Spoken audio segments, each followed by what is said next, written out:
아멘. 이 시간 우리에게 주시는 하나님의 말씀은 신약성경 사도행전 3장 1절에서 10절까지의 말씀을 우리 한 절씩 교독합니다. 사도행전 3장 1절에서 10절까지의 말씀입니다. 제가 가지고 있는 신약성경 145페이지에 있습니다. 사도행전 3장 1절에서 10절까지의 말씀을 우리 한 절씩 교독합니다. 제가 먼저 읽습니다. 사도행전 3장 1절입니다. 제9시 기도 시간에 베드로와 요한이 성전에 올라갈새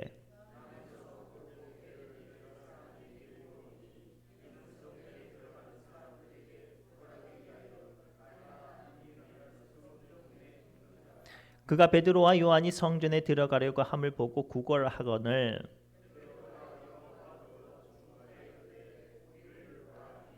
그가 그들에게서 무엇을 얻을까 하여 바라보거늘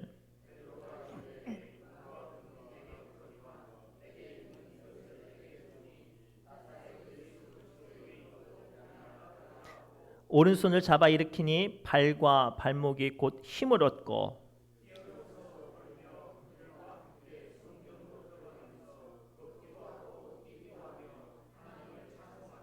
모든 백성이 그 걷는 것과 하나님을 찬송함을 보고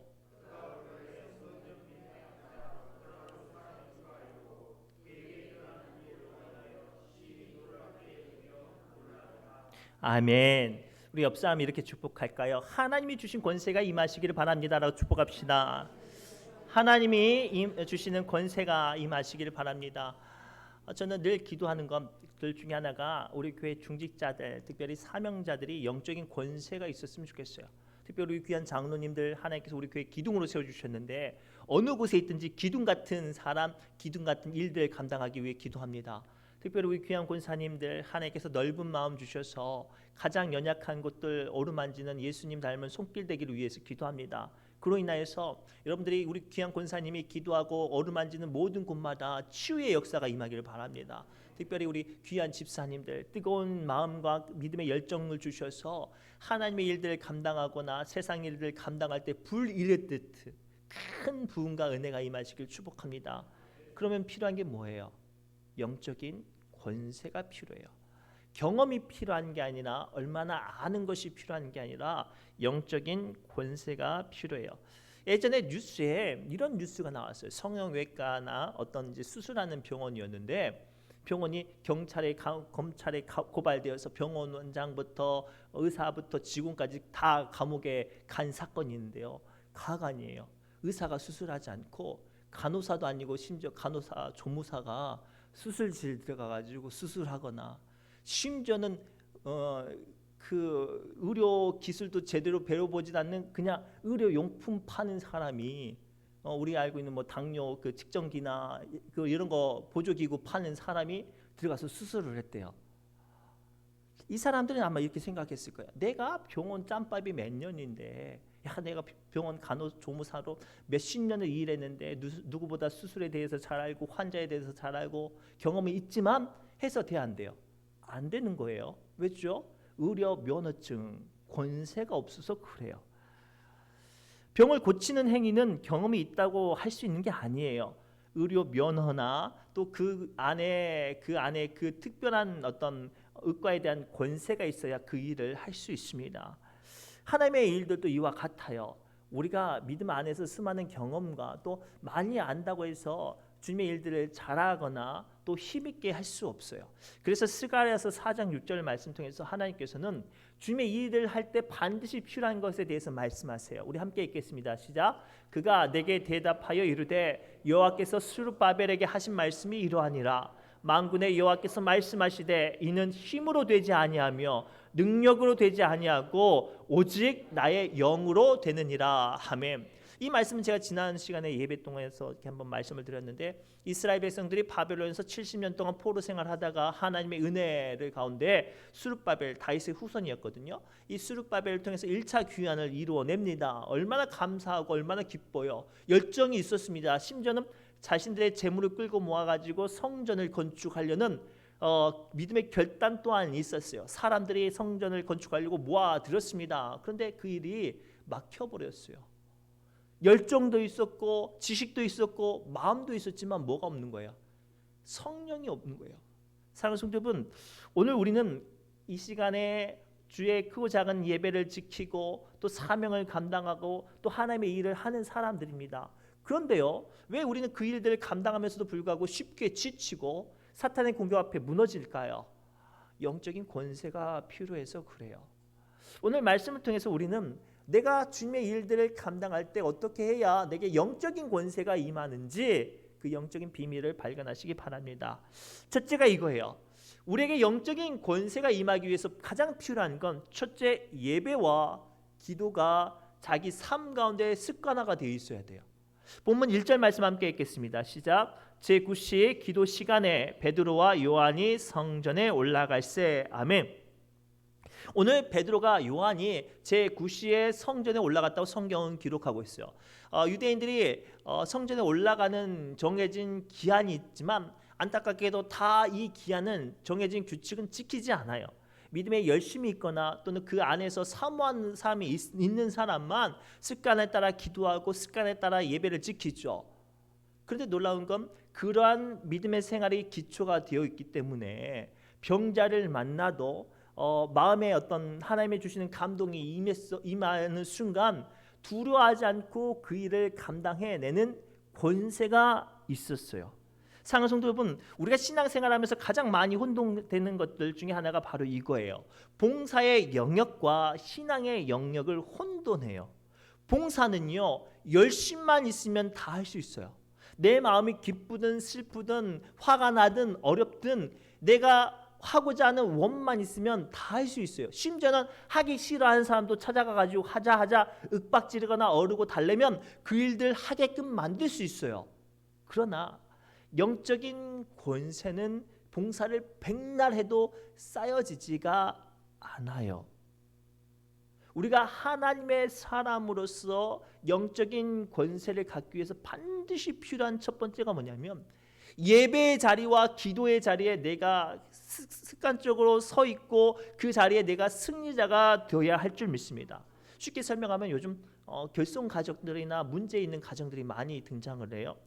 예를 들어서 얼마 전에 TV 나오는 걸 봤더니 아버지가 바람을 피워가지고 집에는 생활비를 갖다 주긴 하는데 집에를 안 와요. 생활비는 막 살아갈 수 있도록 몇백만 원씩 주지만 집에를 안 간다요. 왜냐하면 다른 곳에 마음이 팔려가지고 바람 피는 대상자의 집에 있거나 여기저기 싸돌아다니는데 마음에 몰려 있어요. 어쩌다 한번 집에 오면 자식들이 아버지를 아버지라고 인정하지 않아요. 아내가 남편을 남편이라고 인정하지 않아요. 왜? 돈도 주고 살 수 있는 집도 주고 그렇죠. 이름도 내줬는데 왜 인정을 받지 못할까요? 아버지가 있어야 될 자리에 아버지가 있지 않아서 그래요. 이 말씀을 두렵고 떨림으로 받으시기 바랍니다. 하나님께서는요, 여러분들을 신의중앙교회 목사로, 신의중앙교회 장로로, 권사로, 집사로 세워주셨어요.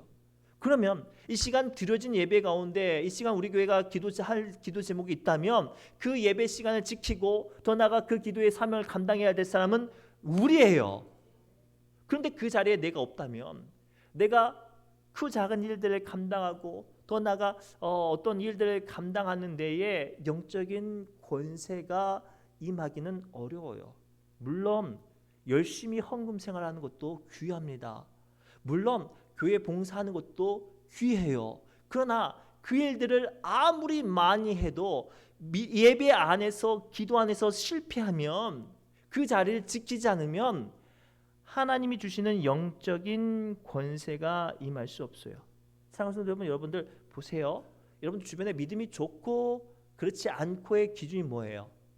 얼마나 열심히 예배에 참석하느냐예요. 더 나아가 이 사람의 믿음이 영적인 어떤 신령한 힘이 있는지 없는지의 기준이 뭐예요? 얼마나 기도하는 사람인지 아닌지를 보면 돼요. 그 교회가 기도하는 문제가 있다면 그 기도의 자리에 반드시 교회를 위해서 또 나아가 성도를 위해서 자신을 위해서 기도할 수 있는 사람 말이죠. 예수님 변화 사건 때 어떤 일이 있었냐면 그 전에 예수님께서 제자들 훈련시켜서 파송을 보내요. 복음을 전하는 파송을 보내는데 놀라운 일들이 벌어져요. 예수님이 훈련시키니까 병자도 고치고 귀신도 쫓아내고 심지어는 복음을 전하니까 사람들 다 영접을 하는 거예요. 얼마나 기쁘고 감격스러워요. 이제 그 사건이 있은 후에 예수님께서 이제 예루살렘에 올라가서 이제 고난을 당하시기 전에 변화산의 사건을 만납니다. 하필이면 예수님이 안 계시는 그때에 한 귀신 들린 아이를 데리고 한 아버지가 찾아옵니다. 그래서 예수님 계신가요? 제 아들이 좀 문제가 있어서 좀 고쳐주세요라고 요청을 하죠. 제자들이 어떻겠어요? 자신이 있었어요. 왜? 경험이 있으니까. 귀신도 쫓아내고 병자도 고쳤던 경험이 있으니 이렇게 말했겠죠. 걱정 마십시오. 우리 다들 경험이 많은 사람입니다. 다 우리 한 번쯤 귀신 쫓아내고 병자들 고쳐내본 사람입니다 라고 말했을 거예요. 그런데 문제가 생겨요. 모든 제자들이 달라들었는데 그 작은 아이에게 들린 귀신 하나 어쩌지 못하고 쩔쩔매고 다 실패해요. 예수님 찾으러 왔던 그 사람의 믿음조차 무너져서 제자들을 조롱하고 예수님도 믿지 못하는 그 시대에 수많은 사람들에게 시비거리가 생겼던 그때에 예수님께서 내려와서 그 순간 말씀 한마디로 그 귀신 들린 아이를 고쳐주시죠. 모든 문제가 다 해결된 후에 제자들이 부끄러운 마음에 궁금한 마음에 찾아와서 물어봐요. 예수님 왜 우리는 이번에 실패했죠? 예수님께서 말씀하셔요. 기도 외에는 이런 유가 나갈 수 없다고. 사랑하는 성도 여러분, 우리는요 저마다 놀라운 하나님의 신령한 은사 한 번쯤 체험했을 거예요. 기도로 병 고침을 받았거나 어떤 사람의 영혼을 구원하거나 또 나아가 하나님의 신령한 일들을 감당했을 경험이 다 있을 거예요. 그러나 그 경험이 향후 앞으로 여러분들이 만날 일들과 감당해낼 일들의 보증수표는 되지 않아요. 내가 어떠한 상황이든 중요치 않습니다. 내가 기도하는 사람이어야 내가 한결같이 영적인 권세가 내게 임할 수 있고요. 내가 어떠한 상황일지라도 내가 예배에 목숨 거는 사람이 되어야 교회 안에서 존중받고 인정받을 수 있는 사람이 된다고요. 그리고 사랑하는 성도 여러분, 우리는 내 크고 작은 직분과 내가 감당하는 모든 사명 위에 하나님의 놀라운 영적인 권세가 임할 수 있도록 예배와 기도 자리에 승리하시길 바랍니다. 특별히 우리 신우중앙교회 직분자들은요 더 하셔야 해요. 왜냐하면 더 크고 놀라운 일들을 감당하셔야 되니까. 고로 오늘 주신 말씀을 붙잡고 주님이 주신 영적인 권세를 붙잡기 위해 예배와 기도의 자리에서 승리하시길 바랍니다. 두 번째, 예배와 기도 자리에 승리하면 더 중요한 거예요. 예수님의 이름으로 사역하는 영적인 권세자가 되어야 해요. 우리 6절부터 8절 말씀 함께 읽겠습니다. 시작. 베드로가 이르되 은과 금은 내게 없거니와 내게 있는 이것을 내게 주노니 나사렛 예수 그리스도의 이름으로 일어나 걸으라 하고 오른손을 잡아 일으키니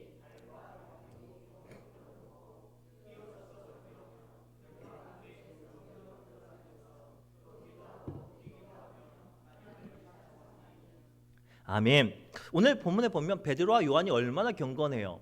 때를 따라 성전에 올라가서 기도해요. 이 때를 따라 성전에 올라가는 것은 한두 번 올라가는 게 아니라 적게는 3번, 많게는 5번 정도를 올라가는 사람이에요. 그러면 굉장히 믿음이 신실하고 또 기도하는 사람이면 신령한 사람이었을 거예요.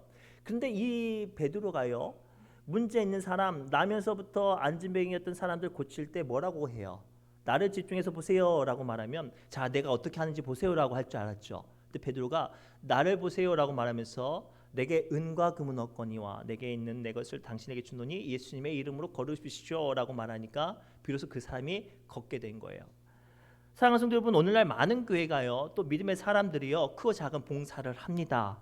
물론 봉사를 통해서 그 사람의 관심을 교회로 이끌게 하고 또 복음의 문이 열려지는 중요한 의미가 있습니다. 그러나 오늘날 한국 교회, 한국 사회 안에 크고 작은 모든 봉사하는 단체를 보십시오. 가장 강력하게 하나님께서 일하시는 단체는 예수 그리스도의 이름이 중점되어서 일하는 단체가 주님이 주시는 권세가 충만해요. 사랑하는 성도 여러분, 우리 교회는 크고 작은 일들을 가장 많이 감당하는 교회 중에 하나예요. 중요한 건 그 일들을 통해서 예수님의 영광과 예수님의 이름으로 하셔야 해요. 그래야 하나님이 영광을 받고 주님의 일하심이 우리에게 임하는 줄 믿습니다. 우리 예를 들면 중학교 자습시간은 말 그대로 중간에 쉬는 시간이 있어서 스스로 공부하라는 시간이잖아요. 아이들이 이제 자습 시간에 이제 자습을 하고 있는데 뒷자리에서 평소에 그 잘 까분 학생이 다른 아이들 공부하고 있는데 막 떠들고 막 수근거리고 막 왔다 갔다 하는 거예요. 근데 열심히 공부한 한 학생이 이렇게 말했다고 칩시다. 야, 너 너무 산만한 거 아니야? 우리 좀 조용히 하자. 너 공부 좀 해. 이렇게 말을 하면 그 이야기 들은 아이가 뭐라고 대답할 거예요? 뭐라고 대답할 거예요? 그래, 내가 공부할게. 이런 아이들 거의 없어요. 야, 네가 뭔데? 네가 뭔데 나한테 조용히 하라 말아야? 야, 네가 뭔데 나한테 공부하라 말아야? 이렇게 대들고 싸울 거 아니에요. 그렇죠? 그런데 그 공부를 열심히 하는 아이가 이렇게 말을 했다고 칩시다. 내가 아까 교무실 갔다 왔는데 선생님이 나한테 시켰어. 떠든 애 안 떠들게 하고 공부 좀 하라고 시켰어. 그러니 너 공부해 라고 말하면 그 아이는 마음에 불만과 불편한 마음이 가득했어도 그 학생의 이야기를 들을 거예요. 왜죠? 그 아이의 말에 선생님의 권세가 있어서 그래요. 사랑하는 성도 여러분, 우리는요 참 신기한 게 정말로 주님만 바라보고 주님 안에 크고 작은 일들을 감당하고 사명을 감당해요. 장로로, 권사로, 집사로 또는 구역장으로, 인도자로, 교사로, 성가대로, 찬양 인도자로 크고 작은 일들을 다 감당합니다. 그런데요, 내게 이런 직분을 세워주셨으면 사람들이 내 말을 잘 들어야 되잖아요. 그런데 잘 안 따라와요. 도리어 내게 시비를 걸거나 혹은 원치 않는 어떤 아픔과 어려움이 당하거나 혹은 사탄이 자꾸만 회방을 하여 뭐가 부족해서 그럴까요? 내 안에 영적인 권세가 없어서 그래요. 내 안에 영적인 강력한 예수 그리스도의 이름으로 일하는 영적인 권세가 있으면 어떠한 사탄의 권세도 어떠한 사람의 감정도 그 영적인 권세 아래 굴복될 줄 믿습니다. 그리고 사랑하는 성도 여러분, 우리는요 예수 그리스도의 이름으로 하고 그 이름을 믿는 믿음으로 해야 영적인 권세가 여러분들의 사명 위에 임하는 줄 믿습니다. 특별히 사도행전 19장을 보면요 사도 바울이 놀라운 일을 합니다. 얼마나 놀라운 일을 하냐면 병자도 고치고 죽은 자도 살리고 복음을 전해요. 근데 심지어는 사도 바울이 쓰던 앞치마와 손수건을 가져다가 병자 얼굴에만 올려놔도 병이 고침을 받는 거예요. 그래서 그 모습이 너무나도 신기하고 또 질투가 난 나머지 그 동네에 있는 스게와라는 제사장이 사도 바울을 흉내내요. 자기도 하나님이 누군지 알고 제사를 드리고 또 백성들한테 존중받고 인정받고 싶었거든요. 그래서 혼자 하면 조금 걱정되기도 하고 무서우니까 마침 이 제사장이 아들만 7명인 거예요. 그래서 아들 7명을 양옆에 탁 건달들처럼 딱 세워놓고 동네에 돌아다니는 귀신 들린 사람 하나 끌고 와가지고 앉혀놔서 이제 사도 바울을 흉내내요. 요즘에는 이제 없는데 옛날에는 왜 그렇게 귀신 들린 사람이 많았는지 몰라요. 아무튼 이게 동네에 떠돌아다니는 귀신 들린 사람 하나 딱 이렇게 데려다 놓고 그 사람은 이제 권위로 쪽수로 이제 윽박을 치는 거죠. 야, 사도 바울이 전하는 예수의 이름으로 명하노니 이 귀신아 나가라라고 했어요. 이루어질 것 같았죠. 흉내를 똑같이 냈으니까 또 경험도 있고 본 게 있으니까. 근데 귀신이 뭐라고 하는지 아세요? 내가 예수도 알고 사도 바울도 아는데 너는 누구냐라고 말하면서 그 귀신 들린 사람이 이 스게한테 달려들 뿐만 아니라 나머지 7명의 아들도 두들겨 패는데 얼마나 두들겨 패는지 옷이 벗겨진지도 모르고 도망갔대요. 망신 그런 망신이 말할 수 없는 망신을 당한 거예요. 뭐가 없는 거예요? 흉내는 내고 경험도 내고 모양은 있었지만 예수 그리스도의 이름에 대한 믿음이 없었던 거예요.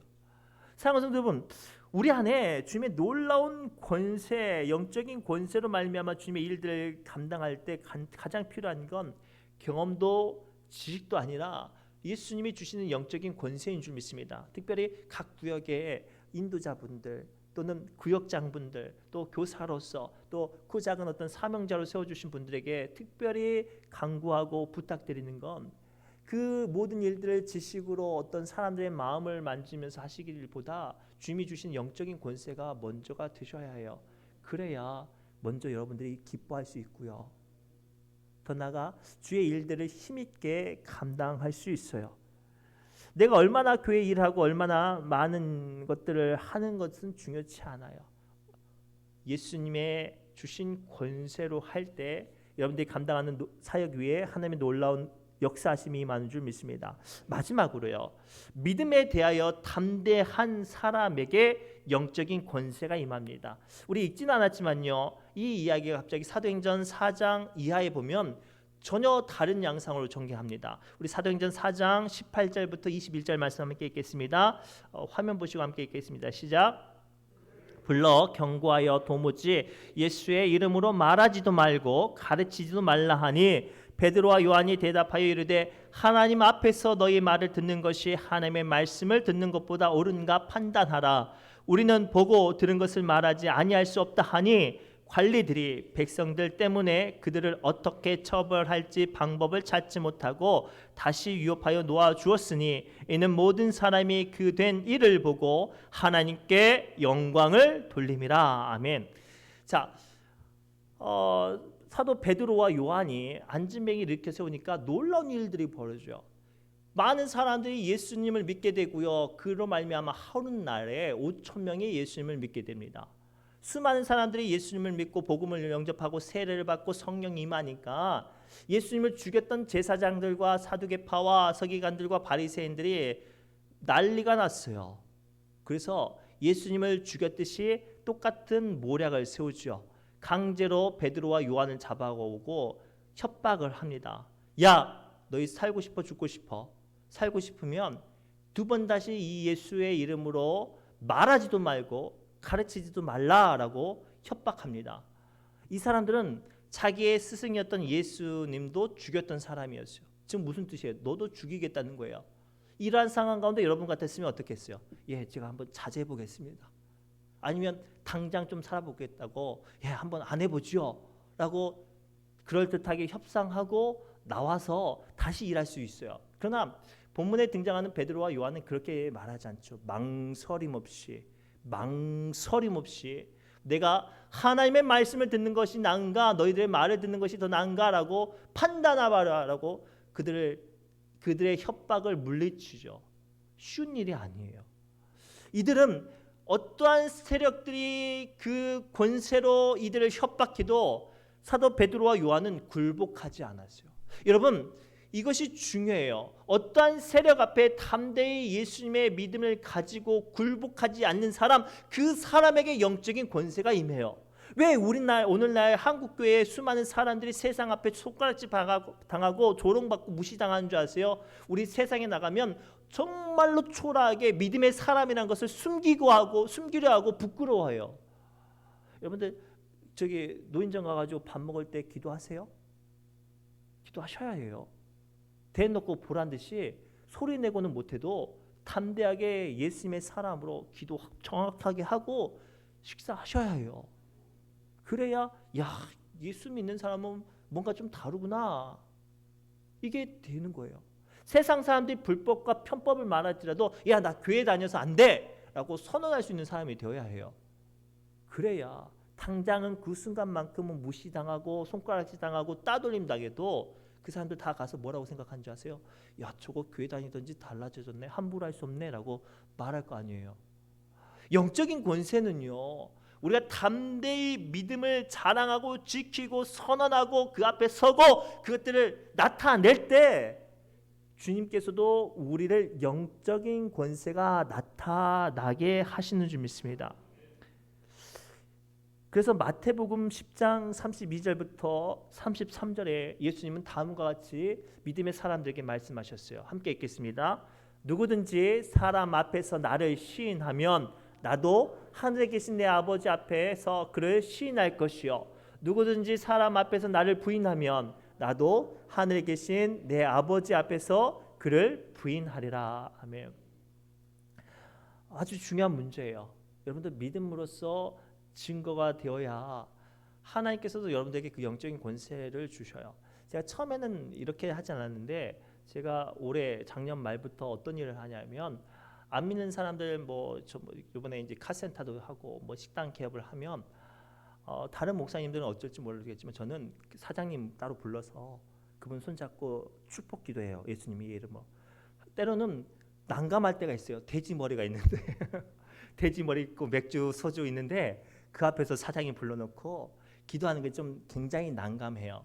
그렇지만 이렇게 말을 하죠. 하나님 주신 권세로 이 사람 축복하며 기도합니다 라고 말을 해요.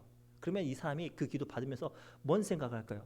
엄마, 이 목사님 와가지고 술도 있는데 맥주도 있고 잔치 자리도 있는데 뭐하러 기도할까라고 생각한 사람 한 명도 없을 거예요. 야, 이 사람이, 이분이 하나님의 이름으로 나를 축복하는구나 라고 받더라. 중요한 게 이거예요. 예수님의 이름을 자랑하고 증거하고 그 이름 앞에 담대히 할 수 있는 사람이, 주님께서 그 사람을 세상 앞에서도 사람들 앞에서도 담대히 세워주는 줄 믿습니다.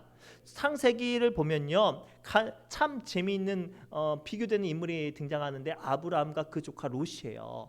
아브라함은요, 하나님의 말씀에 따라 갈대아 우르의 갈대아 우르에서 가나안 땅에 와요. 자기 땅, 변변치 않은 땅이 없어서 늘 떠돌아다녔는데요. 신기한 건요, 떠돌아다니는 이 아브라함을 가나안 다른 7족속의 한 족속도 아브라함을 무시를 못하는 거예요. 왜냐하면 이 아브라함이 떠돌아다니면서 누가 함께 하신 것들 그들 앞에 보였기 때문에, 하나님이 함께하는 것을 보였기 때문에 떠돌아다니는 나그네였지만 가나안 7족 중에 단 한 족속도 아브라함을 함부로 하지 못했어요. 비록 떠돌이였지만 아브라함은 늘 하나님을 자랑하고 증거하는 사람이었으니까. 반대로요, 아브라함의 조카 롯은 소돔과 고모라 땅에 들어가요. 그럴듯한 집도 땅도 양축 목축도 해요. 심지어는요, 그 도시에서 국회의원격인 장로도 해요. 엄청나게 출세를 하잖아요. 그런데요, 성경에 보면 그 동네 건달이요, 누가요? 건달들이 아브라함 조카를 롯을 무시해요. 야, 니네가 언제 우리 동네 와가지고 높은 사람 됐다고 우리한테 뭐 시비 걸고 감나라 배나라 해라고 막 함부로 해요. 그랬더니 그 동네 장로이고 국회의원이었던 아브라함 조카 롯이 어땠는지 알아요? 찍소리를 못하고 깽깽해요. 이 차이를 분별하세요? 아브라함은요, 세상에서 자기 땅 한 평 없었지만 하나님과 함께함을 자랑했기 때문에 세상에 어떤 사람도 아브라함을 무시를 못했어요. 반대로 세상의 비유 다 맞춰주며 자기 필요한 것들 다 얻어냈던 조카 롯은요, 하나님을 믿었지만 하나님을 증거하는 사람이 안 됐기 때문에 권세는 가졌지만 무시당하는 권세를 가졌어요. 이게 오늘 우리의 현실이고 민낯이에요. 사랑하는 성도 여러분, 여러분들이 이곳에서 땅 한 평 없어도 염려 안 해도 하나님을 증거할 수 있는 사람, 자랑할 수 있는 사람 되면 단 한 명도 여러분을 무시 못할 거예요. 부디 주님을 증거하는데 담대히 망설이지 않는 사람들 되시기 바랍니다. 말씀을 맺겠습니다. 우리는 하나님의 사람들로 하나님의 일을 하는 사람들입니다. 고로 우리는 그 사명을 감당하기 위해 필요한 건 영적인 권세가 필요하죠. 그러기 위해서 먼저 예배와 기도를 승리하셔야 해요. 더 나아가 예수님의 이름으로 일하는 사람이 되어야 돼요. 여러분들 이름 자랑하지 말고 예수님의 이름으로 일하시고, 마지막으로 믿음 안에서 담대한 사람, 증거하는 사람이 되어지면 하나님께서 놀라운 영적인 권세로 여러분들 세워주실 줄 믿습니다. 기도합니다. 하나님, 오늘 주신 말씀을 붙잡고 우리 사랑하는 믿음의 권속들 축복하며 기도합니다. 특별히 우리 신우종합교회 이 지역의 장자 같은 교회로 세워주셨사오니, 특별히 우리 교회 모든 성도님들 어느 곳에 있든지 장자의 권세로 놀라운 축복의 사람으로 세워주옵소서. 하나님이 주신 영적인 권세로 예배의 승리자 되어지게 해주시고, 예수 이름으로 일하는 사람 되어지게 해주시고, 주님이 자랑하는 믿음의 일꾼들 되어지게 하여 주옵소서. 모든 말씀 예수님의 이름으로 간절히 기도드리옵나이다. 아멘. 우리 선한 능력으로 찬송하며 예배를 마칩니다.